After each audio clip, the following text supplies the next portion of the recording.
If there are so many schemes and so many AMCs, तो एक retail investor को अगर चूज़ करना है, डिसाइड करना है विच is the scheme which is best for me, ये जो एक चॉइस करना है ना, ये बहुत मुश्किल हो जाता है। इसीलिए हम कभी कभी किसी को बोलते हैं कि देखिए, अगर आपने जर्नी शुरू ही नहीं किया तो कुछ नहीं होने वाला है।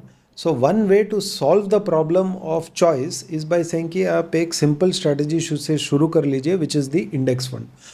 नाउ लेट्स से आपने इंडेक्स फंड वो सब आपने कर लिया, या आपको सिर्फ एक्टिव फंड देखना है, तो उसमें मैं दो तीन चीज़ मानता हूँ विच आर, उनका जो इन्वेस्टमेंट प्रोसेस है, how well defined is that. Secondly, उनका जो इन्वेस्टमेंट प्रोसेस है, क्या वो आप उसको अंडरस्टैंड कर सकते हैं, क्या वो अपने इन्वेस्टमेंट प्रोसेस को एक ट्रांसपेरेंट फैशन के आपके साथ शेयर करते हैं, so that you can also track कि हाँ, ये प्रोसेस की तरफ ही चल रही है। So I would say that is the most important one, कि उनके पास एक इन्वेस्टमेंट प्रोसेस है जो कंसिस्टेंट है। Second is obviously track record. मैं मानता हूँ कि कभी कभी ऐसे भी हो सकता है कि किसी के पास ट्रैक रिकॉर्ड नहीं है, आज उन्होंने शुरू किया एंड अगले 10 साल में शायद हो सकता है कि वो सबसे अच्छे फंड मैनेजर बन जाएंगे, हो सकता है। लेकिन आपका क्या इशू है कि आपको आपके हार्ड अर्न पैसे को एक अच्छे घर में लगाना है।